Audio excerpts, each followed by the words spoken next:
Euromaidan, or the Maidan Uprising, was a wave of demonstrations and civil unrest in Ukraine, which began on November 21, 2013 with large protests in Maidan Nezalezhnosti in Kyiv.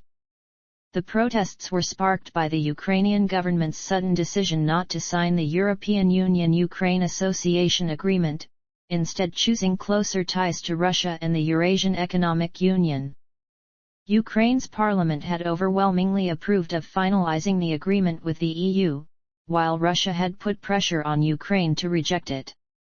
The scope of the protests widened, with calls for the resignation of President Viktor Yanukovych and the Azarov government.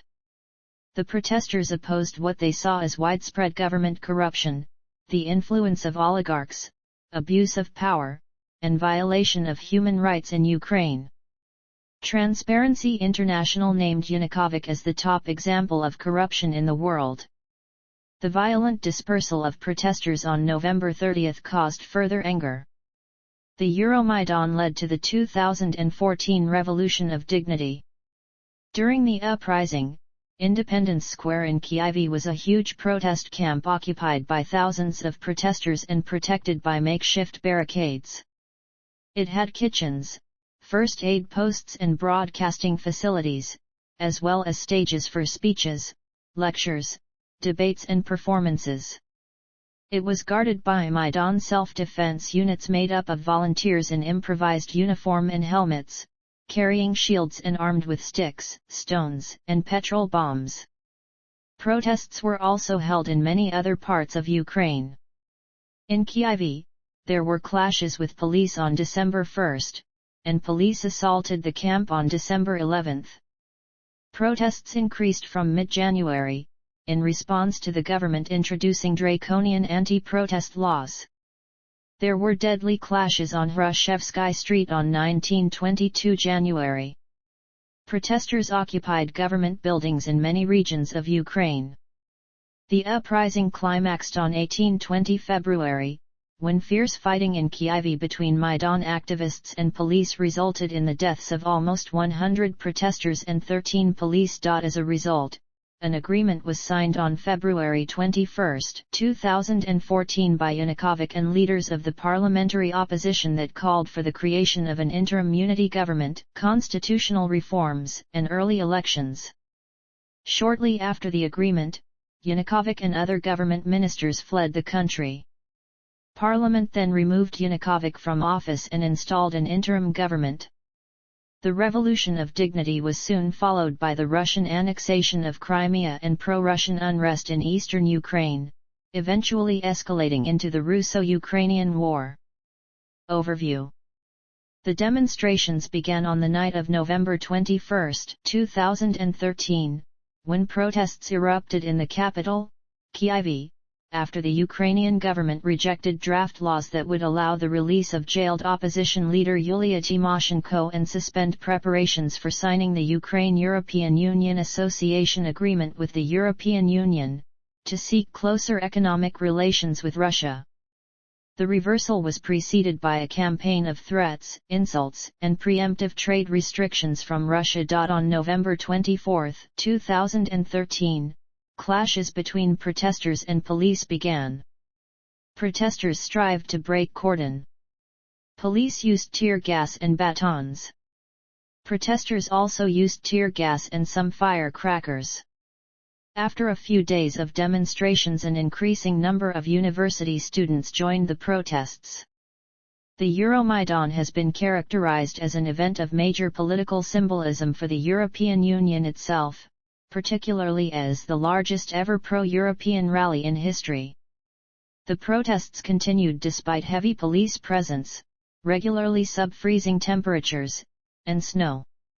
Escalating violence from government forces in the early morning of November 30 caused the level of protests to rise, with 400,000–800,000 protesters, according to Russia's opposition politician Boris Nemtsov, demonstrating in Kyiv on the weekends of December 1 and December 8. In the preceding weeks, protest attendance had fluctuated from 50,000 to 200,000 during organized rallies. Violent riots took place December 1 and January 19 through January 25 in response to police brutality and government repression. Starting January 23, several western Ukrainian oblast government buildings and regional councils were occupied in a revolt by Euromaidan activists. In the Russophone cities of Zaporizhzhia, Sumy, and Dnipropetrovsk, protesters also tried to take over their local government buildings and were met with considerable force from both police and government supporters. According to journalist Lisha Bushak writing in the February 18, 2014 issue of Newsweek magazine, Euromaidan grown into something far bigger than just an angry response to the fallen-through EU deal. It's now about ousting Yanukovych and his corrupt government, guiding Ukraine away from its 200-year-long, deeply intertwined and painful relationship with Russia, and standing up for basic human rights to protest, speak, and think freely and to act peacefully without the threat of punishment. A turning point came in late February, when enough members of the president's party fled or defected for the party to lose its majority in parliament, leaving the opposition large enough to form the necessary quorum.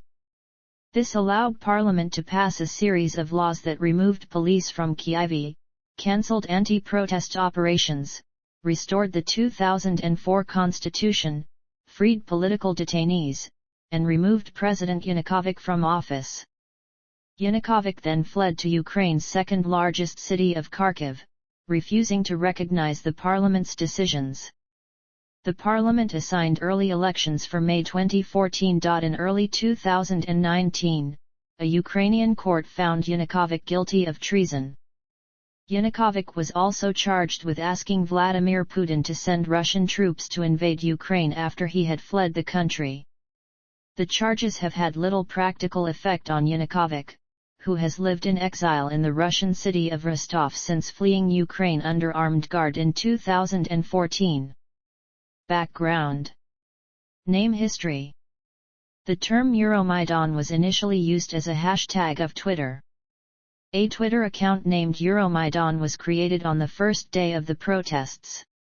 It soon became popular in the international media. The name is composed of two parts. Euro is short for Europe and Maidan refers to Maidan Nezalezhnosti, the large square in the downtown of Kyiv, where the protests mostly took place. The word Maidan is a Persian word meaning square or open space. It is a loanword in many other languages and was adopted by Ukrainians from the Ottoman Empire. During the protests, the word Maidan acquired meaning of the public practice of politics and protest. The term Ukrainian Spring is sometimes used, echoing the term Arab Spring.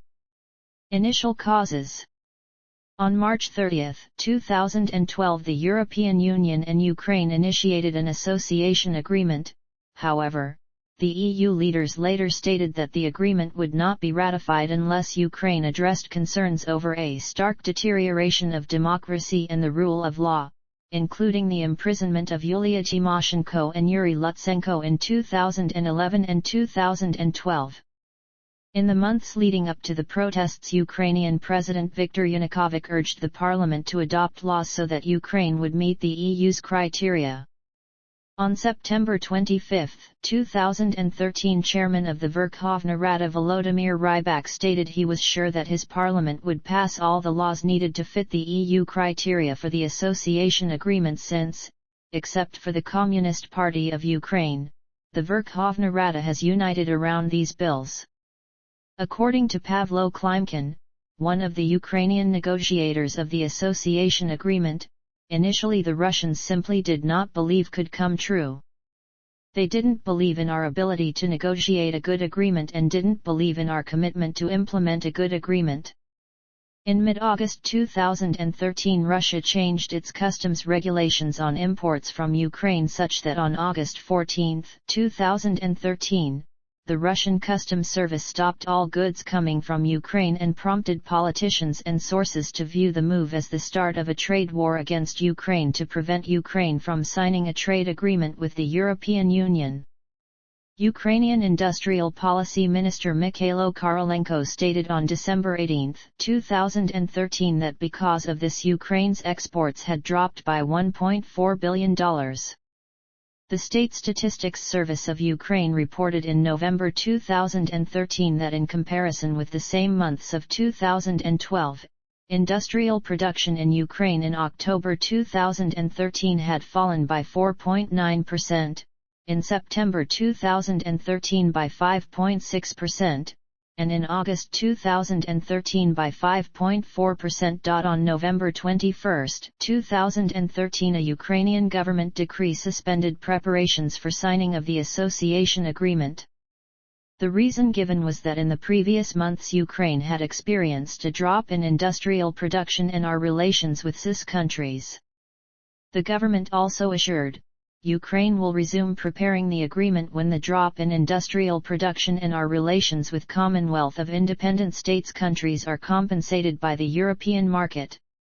According to Ukrainian Prime Minister Mykola Azarov, the extremely harsh conditions of an International Monetary Fund loan, which included big budget cuts and a 40% increase in gas bills, had been the last argument in favor of the Ukrainian government's decision to suspend preparations for signing the association agreement. On December 7, 2013 the IMF clarified that it was not insisting on a single-stage increase in natural gas tariffs in Ukraine by 40%, but recommended that they be gradually raised to an economically justified level while compensating the poorest segments of the population for the losses from such an increase by strengthening targeted social assistance. The same day, IMF resident representative in Ukraine Jerome Vacher stated that this particular IMF loan was worth $4 billion and that it would be linked with policy, which would remove disproportions and stimulate growth. President Yanukovych attended the 28-29 November 2013 EU summit in Vilnius, but the association agreement was not signed. Both Yanukovych and high-level EU officials signaled that they wanted to sign the association agreement at a later date. In an interview with Lally Weymouth, Ukrainian billionaire businessman and opposition leader Petro Poroshenko said, "From the beginning, I was one of the organizers of the Maidan. My television channel Channel 5 played a tremendously important role. On the 11th of December, when we had Victoria Nuland and Catherine Ashton in Kyiv, during the night they started to storm the Maidan. On December 11, 2013 the Prime Minister, Mykola Azarov, said he had asked for €20 billion in loans and aid to offset the cost of the EU deal. The EU was willing to offer €610 million in loans, but Russia was willing to offer $15 billion in loans. Russia also offered Ukraine cheaper gas prices. As a condition for the loans, the EU required major changes to the regulations and laws in Ukraine. Russia did not. Public opinion about Euromaidan. According to December 2013 polls, between 45% and 50% of Ukrainians supported Euromaidan, while between 42% and 50% opposed it. The biggest support for the protest was found in Kyiv and western Ukraine. Among Euromaidan protesters, 55% were from the west of the country, with 24% from central Ukraine and 21% from the east. In a poll taken on 7-8 December, 73% of protesters had committed to continue protesting in Kyiv as long as needed until their demands were fulfilled. This number had increased to 82% as of February 3, 2014. Polls also showed that the nation was divided in age. While a majority of young people were pro-EU, older generations more often preferred the customs union of Belarus, Kazakhstan, and Russia. More than 41% of protesters were ready to take part in the seizure of administrative buildings as of February, compared to 13 and 19% during polls on 10 and December 20, 2013. At the same time, more than 50% were ready to take part in the creation of independent military units, compared to 15 and 21% during the past studies, respectively. According to a January poll, 45% of Ukrainians supported the protests, and 48% of Ukrainians disapproved of Euromaidan. In a March poll, 57% of Ukrainians said they supported the Euromaidan protests. A study of public opinion in regular and social media found that 74% of Russian speakers in Ukraine supported the Euromaidan movement, and a quarter opposed. Public opinion about joining the EU. According to an August 2013 study by a Donetsk company, research and branding group, 49% of Ukrainians supported signing the association agreement, while 31% opposed it and the rest had not decided yet. However, in a December poll by the same company, only 30% claimed that terms of the association agreement would be beneficial for the Ukrainian economy, while 39% said they were unfavorable for Ukraine. In the same poll, only 30% said the opposition would be able to stabilize the society and govern the country well, if coming to power, while 37% disagreed. Authors of the GfK Ukraine poll conducted 15 October 2013 claim that 45% of respondents believed Ukraine should sign an association agreement with the EU, whereas only 14% favored joining the customs union of Belarus, Kazakhstan, and Russia, and 15% preferred non-alignment. Full text of the EU-related question asked by GfK reads, should Ukraine sign the EU-Ukraine Association Agreement, and, in the future, become an EU member? Another poll conducted in November by IFAK Ukraine for DW Trend showed 58% of Ukrainians supporting the country's entry into the European Union.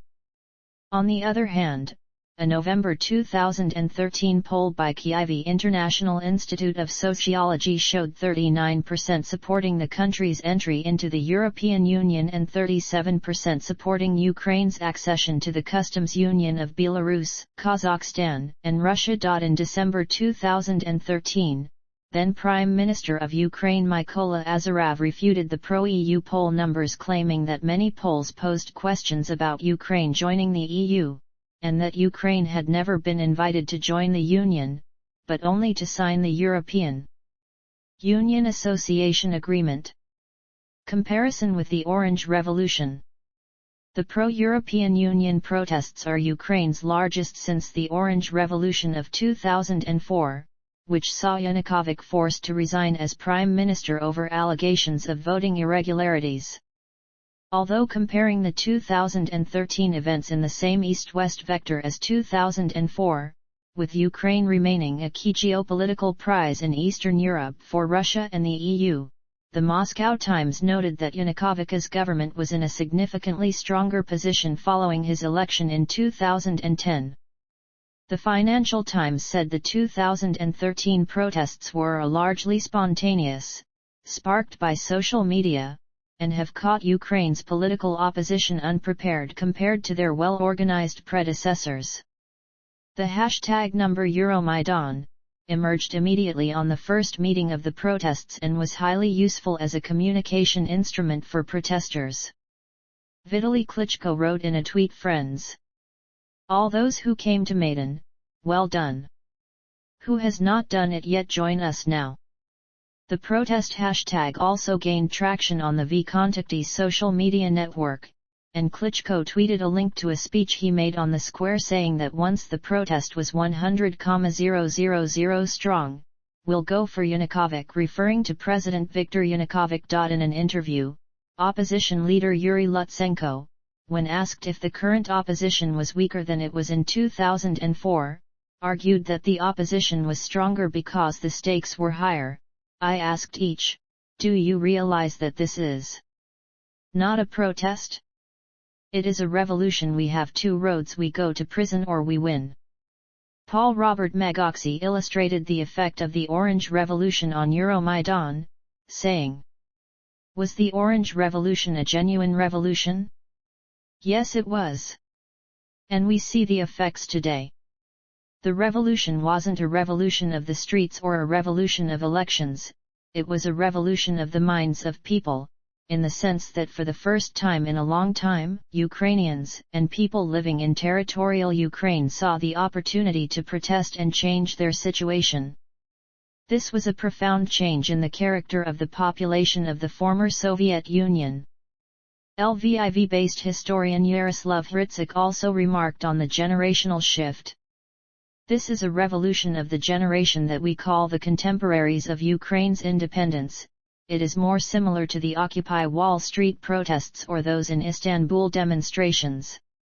It's a revolution of young people who are very educated, people who are active in social media, who are mobile and 90% of whom have university degrees, but who don't have futures. According to Hrytsyk, young Ukrainians resemble young Italians, Czech, Poles, or Germans more than they resemble Ukrainians who are 50 and older. This generation has a stronger desire for European integration and fewer regional divides than their seniors. In a Kyiv International Institute of Sociology poll taken in September, joining the European Union was mostly supported by young Ukrainians, higher than the national average of 43.2% support.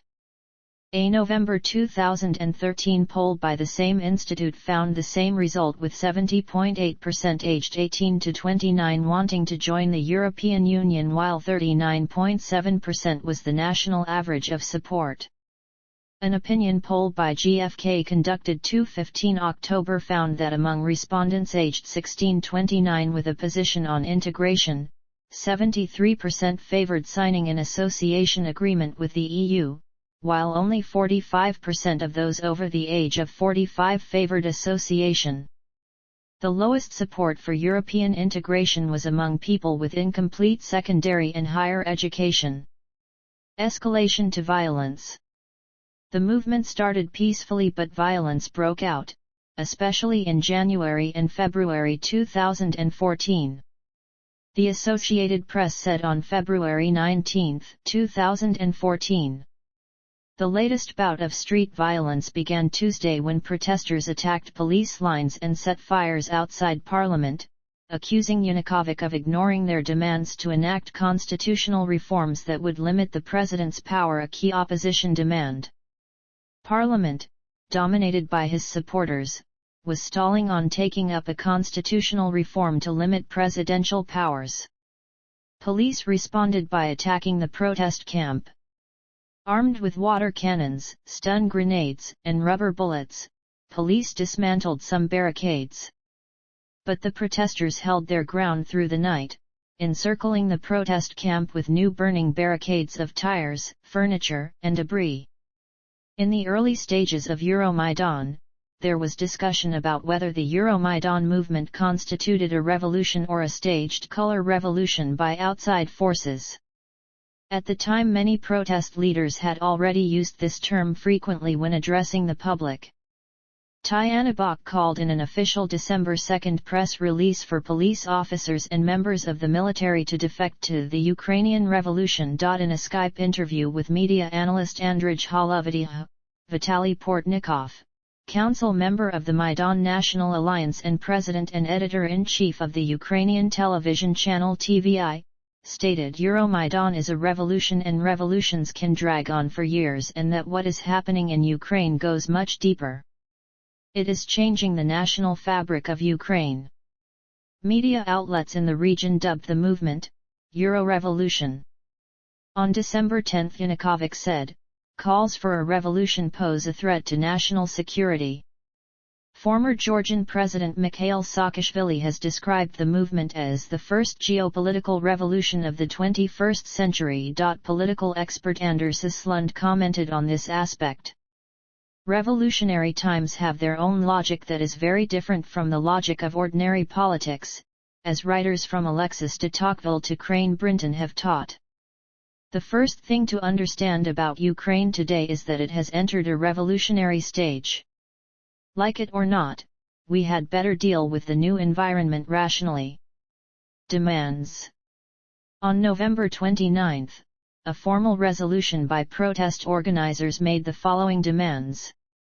The formation of a coordinating committee to communicate with the European community. A statement indicating that the President, Parliament, and the Cabinet of Ministers weren't capable of carrying out a geopolitically strategic course of development for the state and demanding Yanukovych's resignation. The cessation of political repression against Euromaidan activists, students, civic activists, and opposition leaders. The resolution stated that on December 1, on the 22nd anniversary of Ukraine's independence referendum, the group would gather at noon on Independence Square to announce their further course of action. After the forced police dispersal of all protesters from Maidan Nezalezhnosti on the night of November 30, the dismissal of Minister of Internal Affairs Vitaly Zakharchenko became one of the protesters' main demands. A petition to the U.S. White House demanding sanctions against Viktor Yanukovych and Ukrainian government ministers gathered over 100,000 signatures in 4 days. Ukrainian students nationwide also demanded the dismissal of Minister of Education Dmytro Tabashnik. On December 5, Batkivshkina faction leader Arseny Yatsenyuk stated, "Our three demands to the Verkhovna Rada and the President remained unchanged: the resignation of the government, the release of all political prisoners, first and foremost, Yulia Tymoshenko, and 9 individuals, the suspension of all criminal cases, and the arrest of all Berkut officers who were involved in the illegal beating up of children on Maidan Nezalezhnosti." The opposition also demanded that the government resume negotiations with the IMF for a loan that they saw as key to helping Ukraine through economic troubles that have made Yanukovych lean toward Russia. Timeline of the events. The Euromaidan protest movement began late at night on November 21, 2013 as a peaceful protest.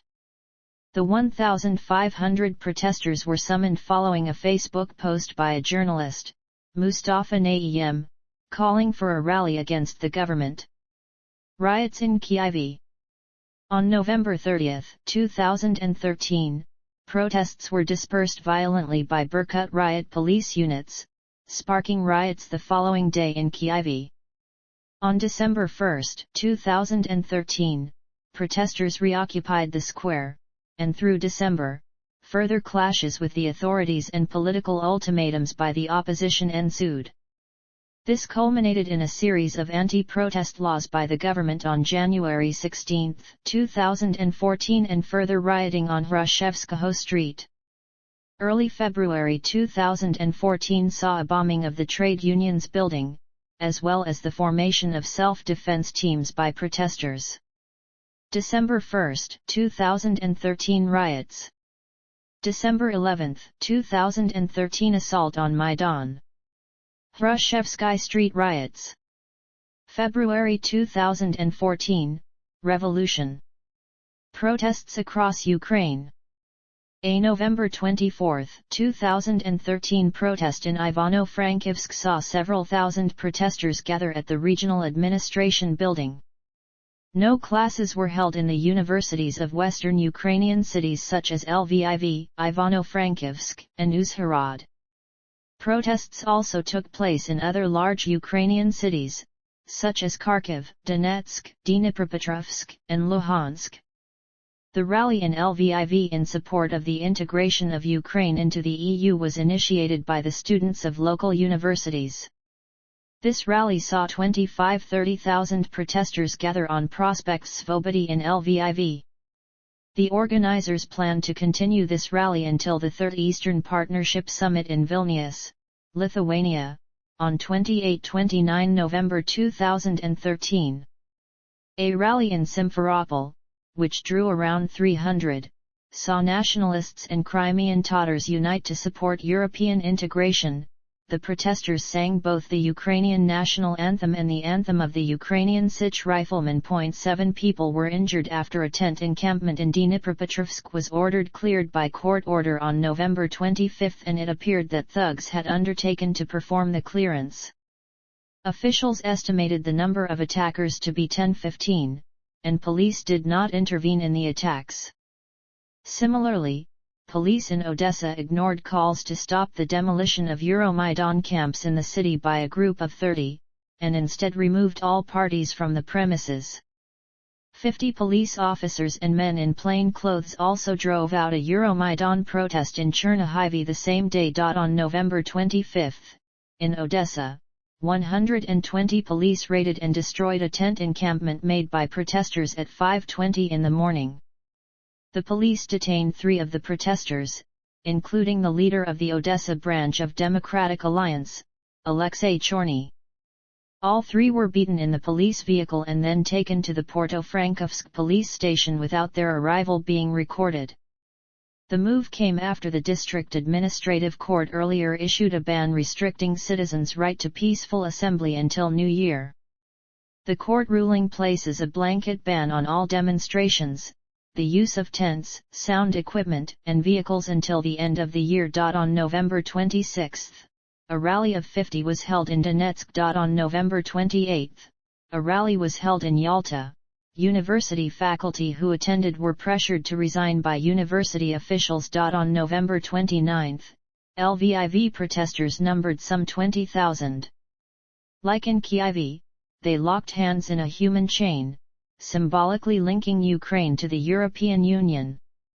On December 1, the largest rally outside of Kyiv took place in Lviv by the statue of Taras Shevchenko, where over 50,000 protesters attended. Mayor Andriy Sadovy, Council Chairman Peter Kolody, and prominent public figures and politicians were in attendance. An estimated 300 rallied in the eastern city of Donetsk demanding that President Viktor Yanukovych and the government of Prime Minister Mykola Azarov resign.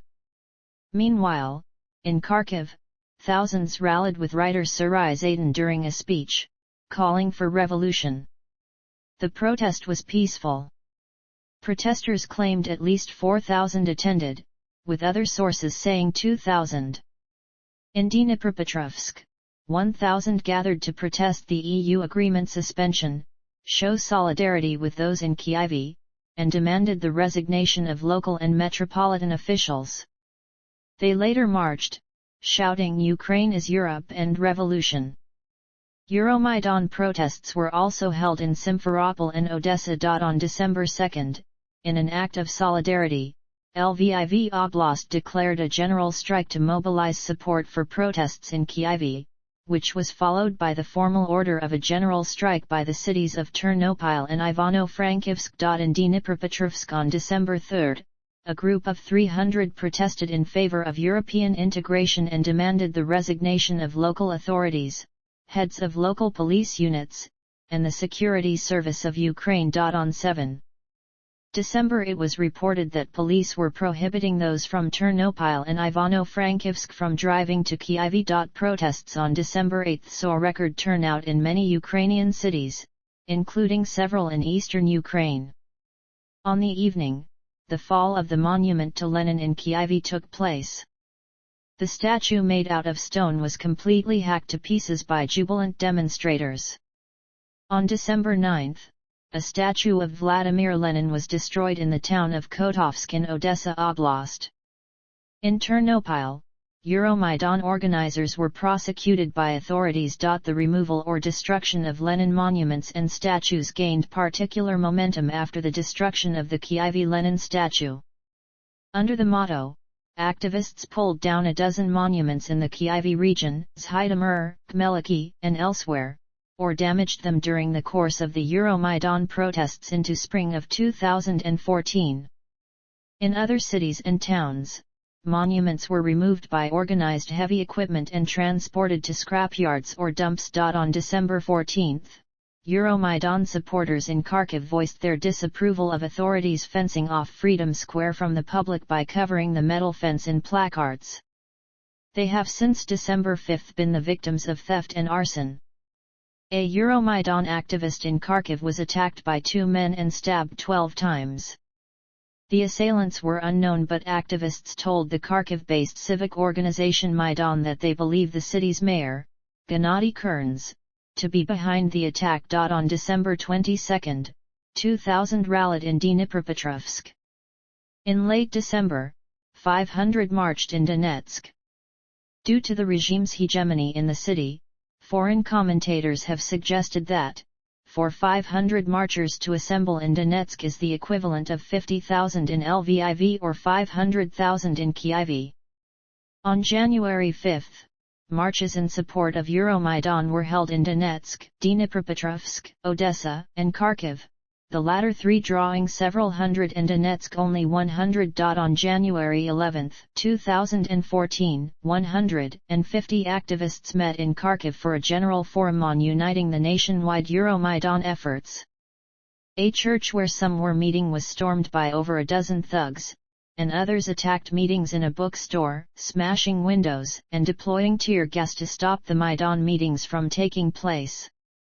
On January 22 in Donetsk, two simultaneous rallies were held, one pro-Euromaidan and one pro-government. The pro-government rally attracted 600 attendees, compared to about 100 from the Euromaidan side. Police reports claimed 5,000 attended to support the government, compared to only 60 from Euromaidan. In addition, approximately 150 Titushki appeared and encircled the Euromaidan protesters with megaphones and began a conflict, burning wreaths and Svoboda party flags, shouting, "Down with fascists," but were separated by police. Meanwhile, Donetsk City Council pleaded with the government to take tougher measures against Euromaidan protesters in Kyiv. Reports indicated a media blackout took place in Donetsk. In Lviv on January 22, amid the police shootings of protesters in the capital, military barracks were surrounded by protesters. Many of the protesters included mothers whose sons were serving in the military, who pleaded with them not to deploy to Kyiv. In Vinnytsia on January 22, thousands of protesters blocked the main street of the city and the traffic. Also, they brought democracy in coffin to the city hall, as a present to Yanukovych. On January 23, Odessa City Council member and Euromaidan activist Alexandra Ostapenko's car was bombed. The mayor of Sumy threw his support behind the Euromaidan movement on January 24, laying blame for the civil disorder in Kyiv on the Party of Regions and Communists. The Crimean parliament repeatedly stated that because of the events in Kyiv it was ready to join autonomous Crimea to Russia. On February 27, armed men seized the Crimean parliament and raised the Russian flag. February 27 was later declared a day of celebration for the Russian Spetsnaz special forces by Vladimir Putin by presidential decree. In the beginning of March, thousands of Crimean Tatars in support of Euromaidan clashed with pro-Russian protesters in Simferopol. On March 4, 2014, a mass pro-Euromaidan rally was held in Donetsk for the first time. About 2,000 people were there. Donetsk is a major city in the far east of Ukraine and served as Yanukovych's stronghold and the base of his supporters. On March 5, 2014, 7,000–10,000 people rallied in support of Euromaidan in the same place. After a leader declared the rally over, a fight broke out between pro-Euromaidan and 2,000 pro-Russian protesters. Occupation of administrative buildings. Starting on January 23, several western Ukrainian oblast government buildings and regional state administrations were occupied by Euromaidan activists. Several RSAs of the occupied oblasts then decided to ban the activities and symbols of the Communist Party of Ukraine and Party of Regions in their oblast. In the cities of Zaporizhzhia, Dnipropetrovsk, and Odessa, protesters also tried to take over their local RSAs. Protests outside Ukraine. Smaller protests or Euromaidans have been held internationally, primarily among the larger Ukrainian diaspora populations in North America and Europe. The largest took place on December 8, 2013 in New York, with over 1,000 attending. Notably, in December 2013, Warsaw's Palace of Culture and Science, the Buffalo Electric Vehicle Company Tower in Buffalo, New York, Sierra Center in Philadelphia, the Tbilisi City Assembly in Georgia, and Niagara Falls on the US-Canada border were illuminated in blue and yellow as a symbol of solidarity with Ukraine. Anti-Maidan and pro-government rallies. Pro-government rallies during Euromaidan have largely been credited as funded by the government. Several news outlets have investigated the claims to confirm that by and large, attendees at pro-government rallies do so for financial compensation and not for political reasons, and are not an organic response to the Euromaidan. People stand at Euromaidan protesting against the violation of human rights in the state, and they are ready to make sacrifices, said Oleksa Heron, a political scientist at Kyiv Mohyla Academy in Kyiv. People at anti-Maidan stand for money only. The government uses these hirelings to provoke resistance. They won't be sacrificing anything. Euromaidan groups. Automaidan.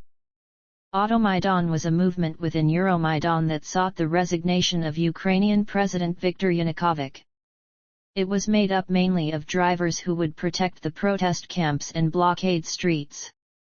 It organized a car procession on December 29, 2013 to the president's residence in Mezhyhirya to voice their protests at his refusal to sign the Ukraine-European Union Association Agreement in December 2013. The motorcade was stopped a couple of hundred meters short of his residence. Automaidan was the repeated target of violent attacks by government forces and supporters. Self-defense groups. On November 30, 2013, the day after the dispersion of Euromaidan, Euromaidan organizers, aided by groups such as Svoboda, created self-defense of the Maidan, their own police force for protecting protesters from police and providing security within the city. Head of self-defense is Andrei Parubi. The groups are divided up into sotnias, or hundreds, which have been described as a force that is providing the tip of the spear in the violent showdown with government security forces. The sotny take their name from a traditional form of Cossacks' cavalry formation, and were also used in the Ukrainian People's Army, Ukrainian Insurgent Army, Ukrainian National Army etc. Along with Mr. Parubi's force, there are some independent divisions of enforcers, like the security of the trade unions building until January 2, 2014, Narnia and Vikings from Kyiv City State Administration, Volodymyr Parasyuk's Sotnia from Conservatory Building, etc. Mr. Parubi officially asked such divisions to not call themselves self-defense. Privy Sector coordinates its actions with self-defense and is formally a 23rd Sotnia, although already had hundreds of members at the time of registering as a Sotnia. Second Sotnia tends to dissociate itself from Sotnias of self-defense of Maidan. Some Russian citizens sympathetic to the opposition joined the protest movement as part of the misanthropic division, many of them later becoming Ukrainian citizens. Casualties. Deaths. The first of the major casualties occurred on the Day of Unity of Ukraine, January 22, 2014. 4 people permanently lost their vision, and 1 man died by falling from a colonnade. The circumstances of his death are unclear. At least 5 more people were confirmed dead during the clashes on January 22, and 4 people perished from gunshot wounds. Medics confirmed bullet wounds to be from firearms such as a Dragunov sniper rifle and possibly a Makarov handgun in the deaths of Nihoyan and Zhizhnevsky, respectively. There are photos of Berkut police forces utilizing shotguns, and reporters verified the presence of shotgun casings littering the ground. The Ukrainian Prosecutor General's office confirmed 2 deaths from gunshot wounds in Kyiv protests. We are pursuing several lines of inquiry into these murders, including by Berkut officers, Vitaly Sakal, First Deputy Chief of the Ukrainian Interior Ministry's main investigative directorate, told a press conference in Kyiv on Friday. It was established that the weapons and cartridges that were used to commit these killings are hunting cartridges. Such is the conclusion of forensic experts. Most likely, it was a smoothbore firearm. I want to stress that the cartridges which were used to commit the murders were not used by, and are not in use of, the police. They have no such cartridges, said First Deputy Chief of the Ukrainian Interior Ministry's main investigative directorate. The MVS has not ruled out that Berkut officers committed the killings. On January 31 it was discovered that 26 unidentified, unclaimed bodies remained in the Kyiv Central Morgue, 14 of which were from January alone. Journalists revealed that a mass burial was planned on February 4, 2014. The Kyiv city administration followed on the announcement with its own statement informing that there were 14 such bodies, 5 from January. On 18 and February 19, at least 26 people were killed in clashes with police, and a self-defense soldier from Maidan was found dead. Journalist Vyacheslav Verma was murdered by pro-government Titushky and shot in the chest when they attacked his taxi. It was announced that an additional 40-50 people died in the fire that engulfed the trade union building after police attempted to seize it the night before. On February 20, gunfire killed 60 people, according to an opposition medical service. At the onset of the conflict, more than 100 people were killed and 2,500 injured in clashes with security forces. The death toll included at least 13 police officers, according to Ukrainian authorities. Investigation into shooters/snipers. Hrushevskoho Street riot shootings. Snipers deployed during the climax of the protests. Press and medics injured by police attacks. A number of attacks by law enforcement agents on members of the media and medical personnel have been reported. Some 40 journalists were injured during the staged assault at Bankova Street on December 1, 2013. At least 42 more journalists were victims of police attacks at Hrushevskoho Street on January 22, 2014. On January 22, 2014, television news service reported that journalists started to remove their identifying uniform, as they were being targeted, sometimes on purpose, sometimes accidentally. Since November 21, 2013, a total of 136 journalists have been injured. On January 21, 2014, 26 journalists were injured, with at least 2 badly injured by police stun grenades, 2 others were arrested by police. On January 22, a correspondent of Reuters, Vasily Fedosenko, was intentionally shot in the head by a marksman with rubber ammunition during clashes at Hrushevskoho Street. Later, a journalist of Espresso TV Dmitro Dvoychenkov was kidnapped, beaten, and taken to an unknown location, but later a parliamentarian was informed that he was finally released.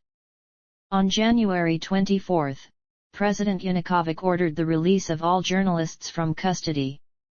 On January 31, a video from January 22, 2014 was published that showed policemen in Berkut uniforms intentionally firing at a medic who raised his hands. On February 18, 2014, American photojournalist Mark Estabrook was injured by Berkut forces, who threw 2 separate concussion grenades at him just inside the gate at the Hrushevskoho Street barricade, with shrapnel hitting him in the shoulder and lower leg. He continued bleeding all the way to Cologne, Germany for surgery. He was informed upon his arrival in Maidan to stay away from the hospitals in Kyiv to avoid Yanukovych's Berkut police capture. Impact. Support for Euromaidan in Ukraine. According to a 4 to December 9, 2013 study by Research and Branding Group, 49% of all Ukrainians supported Euromaidan and 45% had the opposite opinion. It was mostly supported in western and central Ukraine. A third of residents of South Ukraine and 13% of residents of eastern Ukraine supported Euromaidan as well. The percentage of people who do not support the protesters was 81% in East Ukraine, 60% in South Ukraine, in Central Ukraine 27% and in Western Ukraine 11%. Polls have shown that 2/3 of Kyivans support the ongoing protests. A poll conducted by the Kyiv Democratic Initiatives Fund and Razumkov Center, between 20 and December 24, showed that over 50% of Ukrainians supported the Euromaidan protests, while 42% opposed it. Another research and branding group survey showed that 45% of Ukrainians supported Euromaidan, while 50% did not. 43% of those polled thought that Euromaidan's consequences sooner could be negative, while 31% of the respondents thought the opposite. 17% believed that Euromaidan would bring no negative consequences. An Ilko Kuchev Democratic Initiatives Foundation survey of protesters conducted 7 and December 8, 2013 found that 92% of those who came to Kyiv from across Ukraine came on their own initiative, 6.3% was organized by a public movement, and 1.8% were organized by a party. 70% said they came to protest the police brutality of November 30, and 54% to protest in support of the European Union Association Agreement signing. Among their demands, 82% wanted detained protesters freed, 80% wanted the government to resign, and 75% want President Yanukovych to resign and for snap elections. The poll showed that 49.8% of the protesters are residents of Kyiv and 50.2% came from elsewhere in Ukraine. 38% of the protesters are aged between 15 and 29, 49% are aged between 30 and 54, and 13% are 55 or older. A total of 57.2% of the protesters are men. In the eastern regions of Donetsk, Luhansk, and Kharkiv, 29% of the population believe in certain circumstances, an authoritarian regime may be preferable to a democratic one. According to polls, 11% of the Ukrainian population has participated in the Euromaidan demonstrations, and another 9% has supported the demonstrators with donations. Public opinion about association agreement. According to a 4 to December 9, 2013 study by Research and Branding Group, 46% of Ukrainians supported the integration of the country into EU, and 36% into the customs union of Belarus, Kazakhstan, and Russia. Most support for EU integration could be found in West and in Central Ukraine. 30% of residents of South Ukraine and 18% of residents of Eastern Ukraine supported the integration with EU as well. Integration with the customs union was supported by 61% of East Ukraine and 54% of South Ukraine, and also by 22% of Central and 7% of Western Ukraine. According to a 7 to December 17, 2013 poll by the sociological group Rating, 49.1% of respondents would vote for Ukraine's accession to the European Union in a referendum, and 29.6% would vote against the motion. Meanwhile, 32.5% of respondents would vote for Ukraine's accession to the customs union of Belarus, Kazakhstan, and Russia, and 41.9% would vote against. Political impact. During the annual World Economic Forum meeting at the end of January 2014 in Davos, Ukrainian Prime Minister Mykola Azarov received no invitations to the main events, according to the Financial Times' Gideon Rachman, because the Ukrainian government was blamed for the violence of the 2014 Hrushevskoho street riots. A telephone call was leaked of U.S. diplomat Victoria Nuland speaking to the U.S. ambassador to Ukraine, Jeffrey Pyatt, about the future of the country, in which she said that Klitschko should not be in the future government, and expressed her preference for Arseniy Yatsenyuk, who became interim prime minister. She also casually stated "fuck the EU." German Chancellor Angela Merkel said she deemed Nuland's comment completely unacceptable. Commenting on the situation afterwards, State Department spokeswoman Jen Psaki said that Nuland had apologized to her EU counterparts, while White House spokesman Jay Carney alleged that because it had been tweeted out by the Russian government, it says something about Russia's role. In February 2014, IB Times reported, if Svoboda and other far-right groups gain greater exposure through their involvement in the protests, there are fears they could gain more sympathy and support from a public. grown weary of political corruption and Russian influence on Ukraine. In the following late October 2014 Ukrainian parliamentary elections, Svoboda lost 31 seats of the 37 seats it had won in the 2012 parliamentary election. The other main far-right party, Right Sector, won 1 seat in the same 2014 election. From February 27, 2014 till November 12, 2014, 3 members of Svoboda did hold positions in Ukraine's government. On February 21, after negotiations between President Yanukovych and representatives of opposition with mediation of representatives of the European Union and Russia, the agreement about settlement of political crisis in Ukraine was signed. The agreement provided return to the Constitution of 2004, that is to a parliamentary presidential government, carrying out early elections of the president until the end of 2014 and formation of the Government of National Trust. The Verkhovna Rada adopted the law on release of all detainees during protest actions. Divisions of Golden Eagle and internal troops left the center of Kyiv.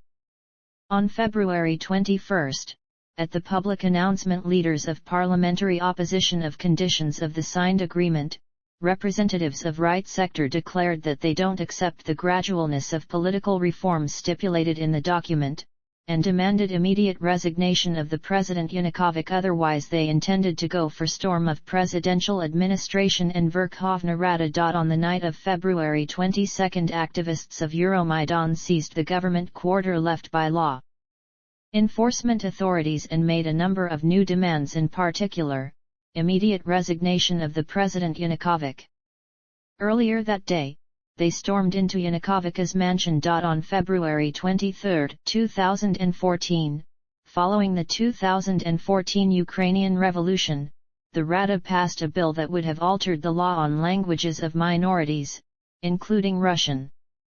The bill would have made Ukrainian the sole state language at all levels. However, on the next week, March 1, President Turchinov vetoed the bill. Following the protests, Euromaidan activists mobilized toward state transformation. Activists began to promote reforms, drafting and advocating for legislative proposals and monitoring reform implementations. Civic activists stepped into peculiar roles, such as the armed defense and hard security provision, which was considered unusual at the time. Since the conclusion of the Euromaidan protests, civil society in Ukraine has become a vibrant and active political actor. However, civil society does not appear to have the capacity to truly hold government to account. Human rights impact. In the wake of the 2014 Euromaidan, Eduard Dolinsky, executive director of the Kyiv-based Ukrainian Jewish Committee, expressed concern over the rise of anti-Semitism in Ukraine in an opinion for the New York Times, citing the social acceptance of previously marginal far-right groups and the government's policy of historical negationism with regard to anti-Semitic views of, and collaboration in the Holocaust by Ukrainian nationalists. Dolinsky also pointed out that Ukrainian Jews overwhelmingly supported and often participated in the Euromaidan protests. Economic impact. The Prime Minister, Mykola Azarov, asked for €20 billion in loans and aid from the EU. The EU was willing to offer €610 million in loans, however Russia was willing to offer $15 billion in loans. Russia also offered Ukraine cheaper gas prices. As a condition for the loans, the EU required major changes to the regulations and laws in Ukraine. Russia did not. Moody's Investors Service reported on December 4, 2013, as a consequence of the severity of the protests, demand for foreign currency is likely to rise, and noted that this was another blow to Ukraine's already poor solvency. First Deputy Prime Minister Serhiy Arbuzov stated on December 7 Ukraine risked a default if it failed to raise $10 billion.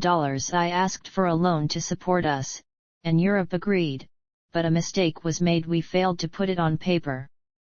On December 3, Azarov warned that Ukraine might not be able to fulfill its natural gas contracts with Russia.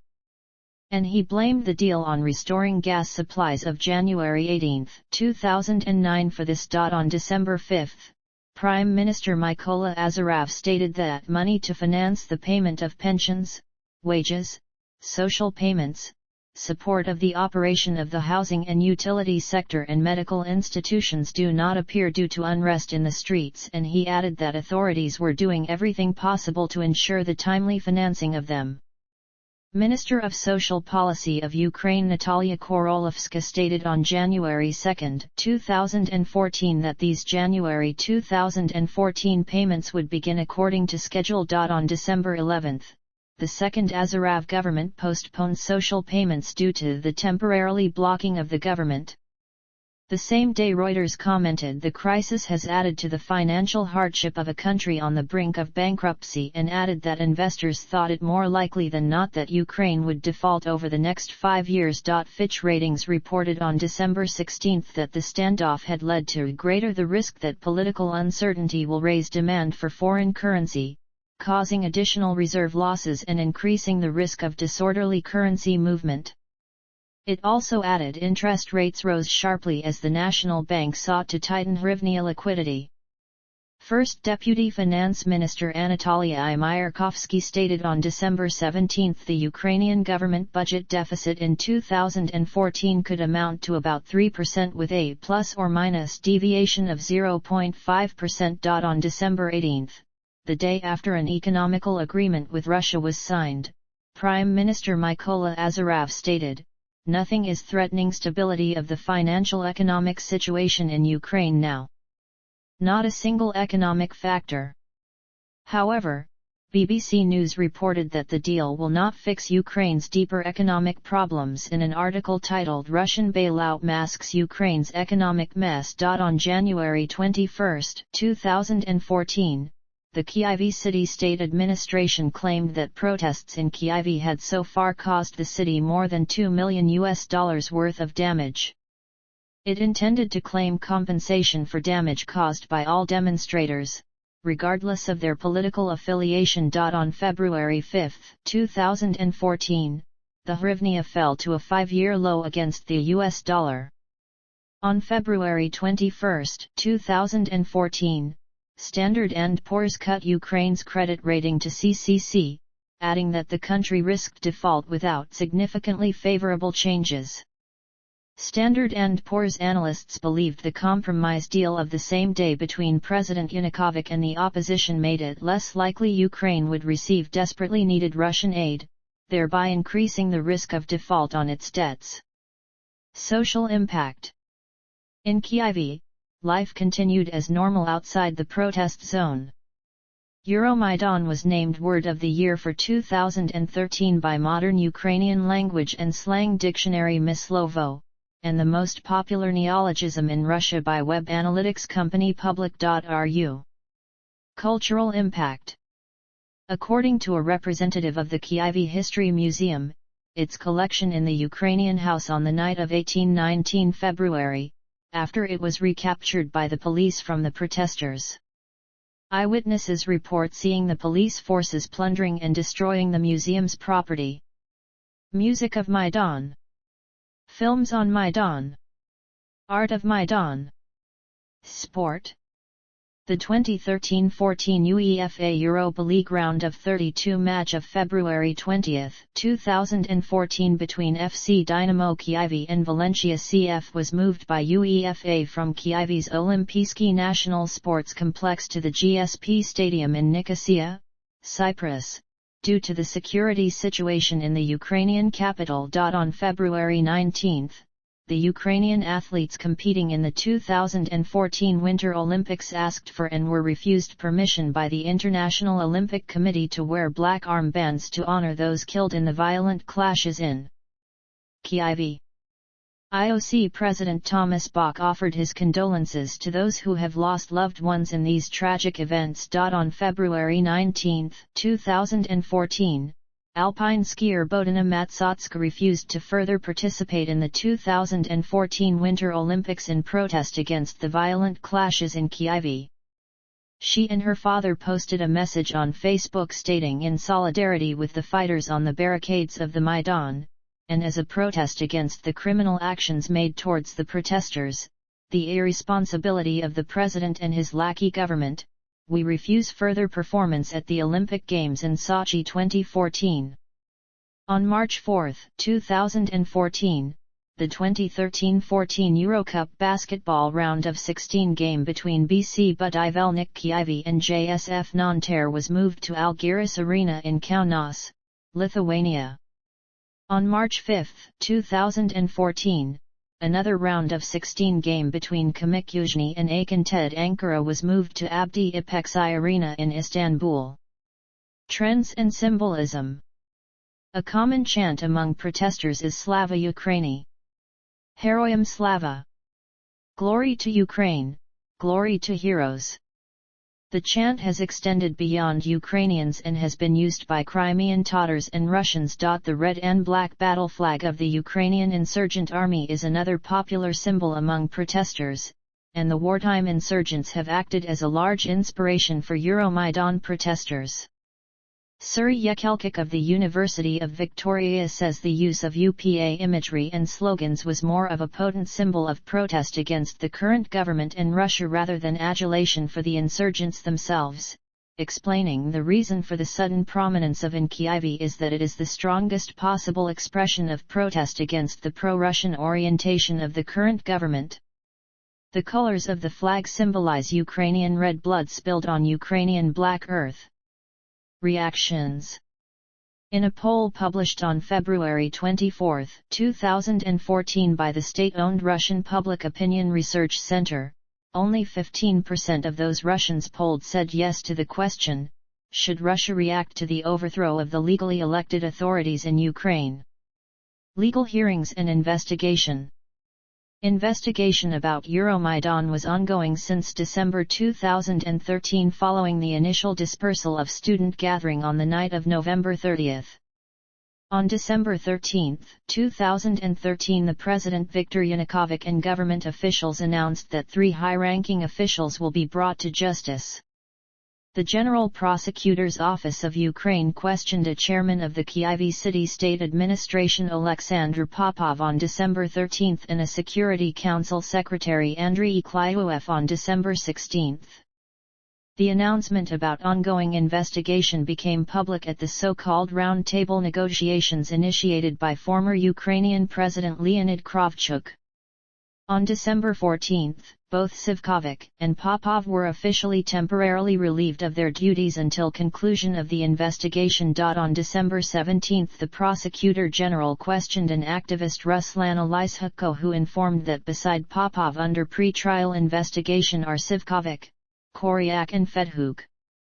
On request of parliamentary opposition, Prosecutor General Viktor Pshintsa read in Verkhovna Rada a report on investigation about dispersal of protesters on November 30. During the report the Prosecutor General acknowledged that members of public order Militsiya Burka exceeded the use of force after being provoked by protesters. Pshintsa also noted that investigation has not yet determined who exactly ordered use of force. Following the PG's report, the parliamentary opposition registered a statement on creation of Provisional Investigation Committee in regards to actions of law enforcement agencies towards peaceful protests in Kyiv. Earlier, a separate investigation was started by the Security Service of Ukraine on December 8, 2013 about actions aimed at seizing state power in Ukraine. In the context of the December 1, 2013 Euromaidan riots, the Prosecutor General informed that in calls for the overthrow of the government are involved members of radical groups. During the events at Bankova, the Ukrainian militia managed to detain 9 people, and after few days the Ministry of Internal Affairs announced that it considers Ukrainian organization Bratstvo to be involved in instigation of disorders, while no one out of the detained were members of that organization. Legacy.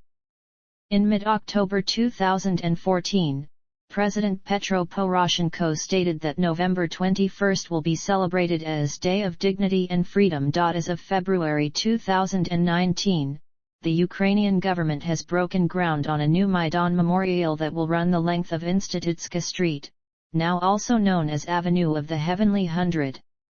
Outside Ukraine.